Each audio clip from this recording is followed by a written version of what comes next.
Hello friends, good morning. आपका स्वागत है आज की इस वीडियो में। आज हम एक नए चैप्टर का शुरुआत करते हैं और उसको बारीकी से एक एक चीज समझेंगे। चैप्टर का नाम होगा सिंपल इंटरेस्ट। इंग्लिश में उसको बोलते हैं सिंपल इंटरेस्ट और हिंदी में बोलते हैं साधारण ब्याज।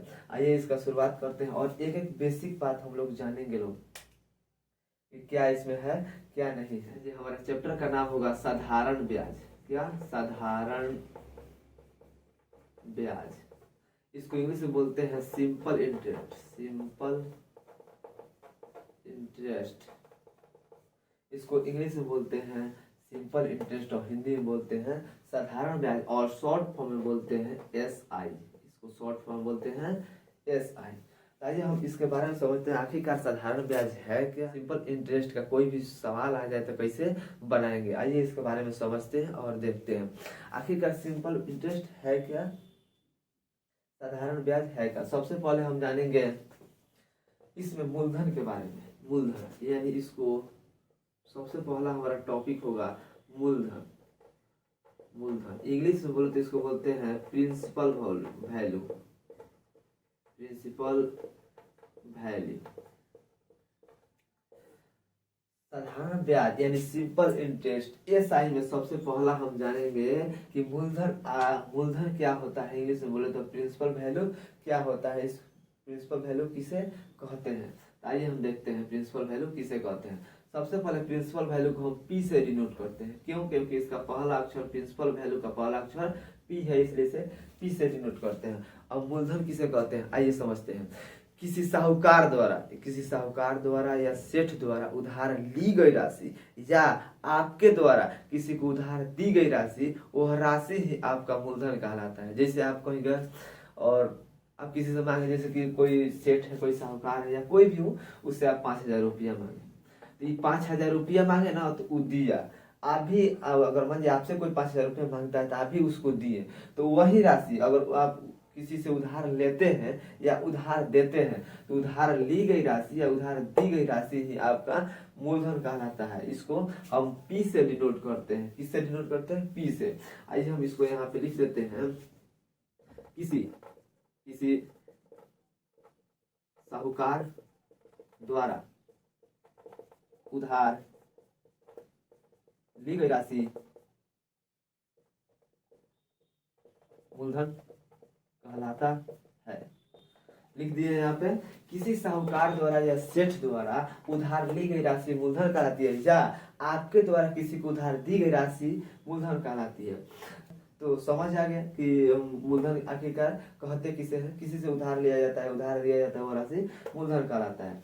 आइए हम इसमें एक नोट है, नोट को देखते हैं। नोट क्या कहता है? नोट कहता है अगर सिंपल इंटरेस्ट यानी साधारण ब्याज के किसी भी प्रश्न में अगर मूलधन नहीं दिया हो, साधारण ब्याज के किसी भी प्रश्न में अगर प्रिंसिपल वैल्यू नहीं दिया हो, तो हम आवश्यकता के अनुसार उसे 100% या 1 मानकर बनाएंगे। अगर क्या बोले हम, अगर किसी भी साधारण ब्याज के प्रश्न में, अगर सिंपल इंटरेस्ट के किसी भी प्रश्न में अगर मूलधन का जिक्र न हो, मूलधन नहीं दिया हो, तो हम आवश्यकता के अनुसार उसे 100% या 1 मानकर बनाएंगे और इसको सूचित करते हैं P से। मानिए क्वेश्चन बनाएंगे तो हम मूलधन नहीं लिखेंगे क्योंकि टाइम ज्यादा लगेगा। और जैसे आप लोग जानते हैं कि कंपटीशन का जमाना है तो टाइम का मैनेजमेंट करना है, तो हम लोग देखेंगे लोग। एक बात और, एक इम्पोर्टेंट बात, इसमें जो भी बताएंगे कंपटीशन से रिलेटेड होगा या कॉम्पिटिटिव एग्जाम के लिए ही होगा। बेसिक थ्योरी हम लगभग एक दिन चलेगा, 1 से 2 दिन चलेगा। बेसिक शॉर्ट एंड हॉट तरीका से क्वेश्चन बनाएंगे, एकदम शॉर्ट तरीका से। मूलधन समझ में आ गया। अब हम चलते हैं ब्याज। दूसरा हमारा टॉपिक होगा ब्याज। ब्याज इसको इंग्लिश में बोलते हैं इंटरेस्ट। आखिरकार ब्याज है क्या? आप सब जानते हैं ब्याज है क्या। कोई भी अगर मान लीजिए कि जैसे मूलधन समझ में आ गया, किसी से उधार लिया जाता है या उधार दिया जाता है उसे, तो देखिए मान लीजिए कि ब्याज है क्या, इंटरेस्ट है क्या। अगर आप किसी से 500 रुपया या 1,000 रुपया या 5,000 रुपया मांगते हैं तो ऐसे मान लीजिए 20-30 रुपया होता है तो दे देता है। लेकिन 500-1,000 रुपया आप मांगिएगा तो देगा तो अपने लिए भी तो प्रॉफिट खोजेगा ना, लाभ खोजेगा कि हम अगर मान लीजिए 5,000 रुपया दे रहे हैं तो हमको क्या लाभ होगा, खोजेगा। तो वही अगर मूलधन से, अगर आप मूलधन लेते हैं 5,000 रुपया, तो मूलधन से अतिरिक्त प्राप्त राशि को ही ब्याज कहते हैं। कैसे, आइए समझते हैं। मान लीजिए आप किसी से 5,000 रुपया उधार लिए, ठीक है, 5,000 रुपया उधार लिए, और वर्ष के अंत में, मतलब आपका जैसे दिया 5,000 रुपया दिया 3 वर्ष के लिए, 3 वर्ष पूरा हो गया तो आप उसको 5,000 न देकर 6,000 दिए, 6,000 रुपया दिए। तो यही अतिरिक्त, मूलधन से अतिरिक्त दी गई राशि ही ब्याज कहलाता है। इसका मतलब क्या हुआ, अगर आप 5,000 रुपया उधार लिए थे और 6,000 रुपया दिए, मतलब एक्स्ट्रा 1,000 रुपया दिए हैं, 1,000 रुपया ब्याज कहलाएगा। क्यों?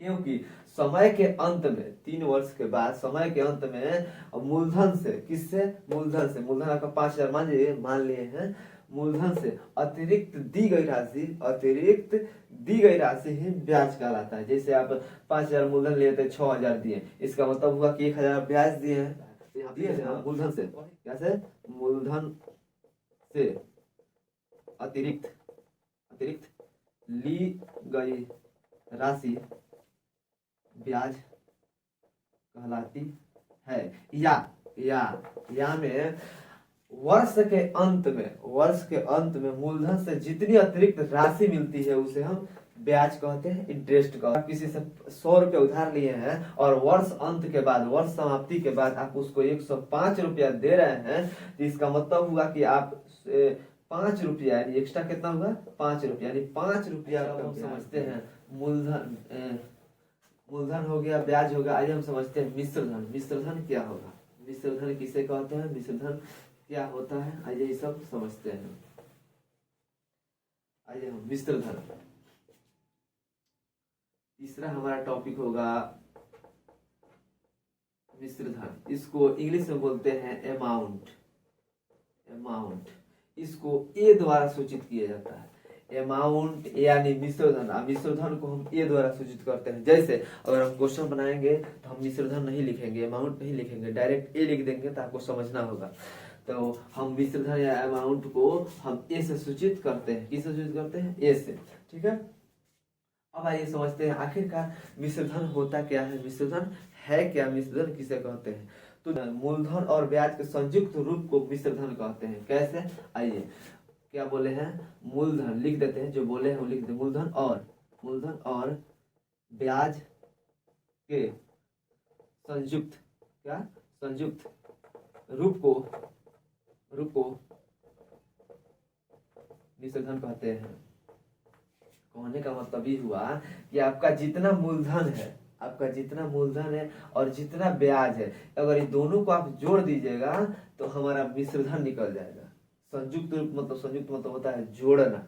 तो मान लीजिए आप किसी से अगर 2,000 रुपया उधार लिए हैं, मान लीजिए, नहीं बोले लिए हैं, मान लीजिए अगर आप किसी से 2,000 रुपया उधार लिए हैं और वर्ष समाप्ति के बाद, अगर मान लीजिए उसको, आप इसको 5 वर्ष के लिए लिए हैं, 2,000 रुपया 5 वर्ष के लिए लिए हैं, अगर 5 वर्ष खत्म हो जाता है तो उसको आप 1,000 रुपया ब्याज देते हैं। क्या देते हैं, ब्याज। यही हो गया आपका मूलधन, इसको पी से सूचित करते हैं, ब्याज हो गया तो इसको एस टाइप हो गया ब्याज। अगर मान लीजिए किसी को आप 2,000 रुपया उधार देते हैं, अगर आप किसी से 2,000 रुपये उधार लेते हैं और वर्ष के अंत के, यानी 5 वर्ष के लिए लेते हैं, और 5 वर्ष के बाद उसे एक्स्ट्रा यानी ब्याज के रूप में 1,000 रुपये देते हैं, तो अगर हमारी दोनों को जोड़ देना तो अमाउंट यानी ए निकल जाएगा, यानी मिश्रधन निकलेगा 3,000 रुपया। टोटली आप उसको कितना रुपया दिए, 3,000 रुपया। यही हमारा टोटली संयुक्त रूप, यानी मूलधन और ब्याज के संयुक्त रूप को ही अमाउंट कहते हैं, यानी मिश्रधन कहते हैं। इंग्लिश इसको ए से सूचित करते हैं। तो अगर आप किसी से अगर 2,000, मान लीजिए कि कितना हो रुपया आप लेते हैं उधार, जैसे 5,000 रुपया उधार लिए, 5,000 रुपया उधार लिए और मान लीजिए 2 वर्ष के लिए, 2 वर्ष के लिए लिए, और उसको वर्ष के अंत के बाद उसको 5,010 रुपया रिटर्न कर रहे हैं। इसका मतलब ये हुआ कि 5,010 रुपया जो रिटर्न किए हैं वो आपका मिश्रधन हुआ, क्योंकि उसमें 5,000 आपका मूलधन है और 10 रुपये उसका ब्याज है। तो 5,010 यह दोनों संयुक्त रूप से हमारा मिश्रधन हुआ। हमारा संयुक्त रूप से क्या हुआ, मिश्रधन हुआ। आइए इसको फॉर्मूला के रूप में लिखते हैं। कैसे लिखते हैं, इससे फॉर्मूला भी बनता है। जैसे देखिए अगर आपको ए निकालना हो, अमाउंट निकालना हो, मिश्रधन निकालना हो, तो अगर हम प्रिंसिपल वैल्यू मतलब मूलधन और एस आई का मतलब होता है साधारण ब्याज, साधारण ब्याज या सिंपल इंटरेस्ट। तो अगर इसको बोलते हैं, लिख देते हैं, इसको बोलते हैं मूलधन, क्या बोलते हैं, मूलधन, और इसको बोलते हैं ब्याज यानी साधारण ब्याज। तो अगर हमको अमाउंट निकालना होगा मतलब मिश्रधन निकालना होगा तो अगर हम मूलधन और एस आई को जोड़ देते हमारा अमाउंट निकल जाएगा। पी मतलब होता है मूलधन, तो अगर हमको पी निकालना है तो पी इज इक्वल टू बराबर के इस बगल एस आई मतलब ब्याज प्लस में है कि नहीं, बराबर की इधर भेजेंगे तो माइनस में हो जाएगा, तो माइनस में कर देंगे तो ए माइनस एस आई, ये हमारा निकल गया प्रिंसिपल वैल्यू मतलब मूलधन। अगर हमको एस आई का जरूरत होगा, एस आई का अगर मान लीजिए किसी प्रश्न में मूलधन दिया है, मिश्रधन दिया है और मूलधन दिया है, एस आई का निकालना है, तो अब देखिए कैसे करेंगे। तो अगर एस आई निकालना है बराबर किस बगल, एस आई प्लस में, बराबर के इस बगल है प्रिंसिपल वैल्यू प्लस में है, बराबर किसे जाएगा तो माइनस में होगा कि नहीं, तो ये माइनस पी। तो हमारा तीनों का तीनों फॉर्मूला याद रखना है, 1 2 और 3। अगर हमको अमाउंट निकालना हो तो प्रिंसिपल वैल्यू और एस आई को जोड़ देंगे मतलब मूलधन और ब्याज को जोड़ देंगे तो हमारा अमाउंट यानी मिश्रधन निकलेगा। अगर हमको मूलधन निकालना हो तो अमाउंट मतलब होता है मिश्रधन में से अगर हम ब्याज को घटा दें, जैसे मान लीजिए मिश्रधन है, अब इसको एक एक करके समझते हैं, देखिए कैसे। अगर मान लीजिए 2000 रुपया आप किसी से उधार लेते हैं, 2000 रुपया आप किसी से उधार लेते हैं और इस पर आप 100 रुपया एक्स्ट्रा देते हैं मतलब ब्याज देते हैं, यह क्या हुआ मूलधन यानी पी हुआ, यह क्या हुआ ब्याज यानी एस आई। अगर आपको प्रिंसिपल वैल्यू पता है, एस आई पता है, तो अमाउंट निकलेगा कि नहीं, अगर हम इन दोनों को जोड़ दें तो हमारा अमाउंट निकल जाएगा यानी 2100 रुपया निकल जाएगा। अब देखिए वैसा ही सेम अगर मिश्रधन पता हो और मूलधन पता हो, तो मिश्रधन में से मूलधन को घटाएंगे तो हमारा एस आई निकल जाएगा। तो अच्छा तरह से समझ में आ गया होगा मूलधन किसे कहते हैं। यह तीनों फॉर्मूला नोट कर लीजिए, इसको याद रखना होगा क्योंकि हम लोग प्रश्न बनाएंगे तो कभी कभी इसका जरूरत भी आएगा। आइए हम